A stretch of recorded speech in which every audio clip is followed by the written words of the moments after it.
Welcome. In this video, I'll show you how to add another account on Snapchat. Alright, if you find this video helpful, please leave a like and subscribe to this channel for more such tutorials. Now, first off, just go ahead and open up Snapchat. Wait for it to load, and once it loads, go to the top left, tap on your profile, your story, or Bitmoji.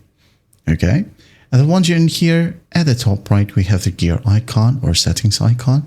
So just go ahead and tap on it. Now go ahead and scroll all the way down until you find the logout button. Okay, so just tap on it. Now in here again, just tap on logout. Wait for it to load. And then once it loads, all you got to do is just go ahead and tap on switch account.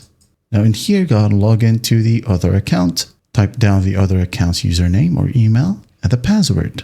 And then once that's done, just hit on login. And once logged in, your profile information will be saved, allowing easy switching. Now to switch, just go ahead over to the same set of steps or pages right here.